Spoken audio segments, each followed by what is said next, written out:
السلمية شعارهم،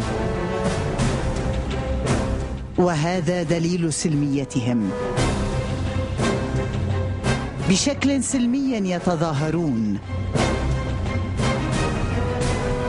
من هنا مروا، وهذه آثارهم.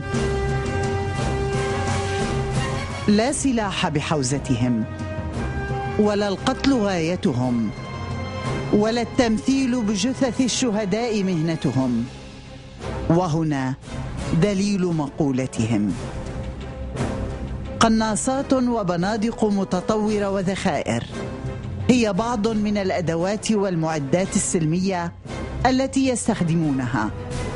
ومع فشل خططهم باستهداف بعض الأماكن ينتقلون لأخرى، فلربما يسجلون سطرا جديدا من إجرامهم.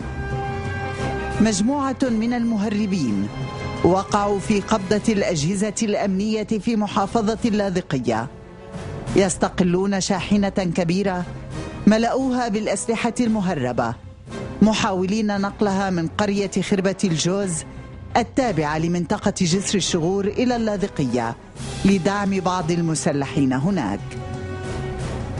تحت شعار السلمية وباسم الحرية يتأبطون السلاح، يقطعون الطرقات، يذبحون مواطنيهم ويمثلون بجثثهم.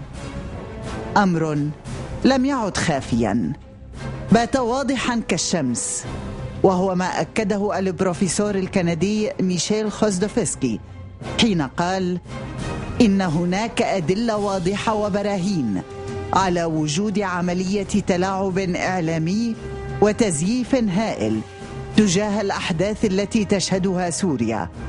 فالمظاهرات لم تكن سلمية، والعديد من المتظاهرين امتلكوا أسلحة نارية واستخدموها ضد الشرطة، مضيفا أن ما هو واضح تماما هو أن الكثير من المتظاهرين ليسوا متظاهرين حقا، وإنما إرهابيين متورطين في أعمال قتل متعمدة وإحراق مبان ومؤسسات في البلاد. شهوة القتل والسلاح الذي يغذيها، والمال الأسود والفضائيات الصفراء، وكل هذا الأذى الذي يتعرض له السوريون لن يثني عزيمتهم ولن يفت في عضدهم، فسوريا بخير. وكان السوريون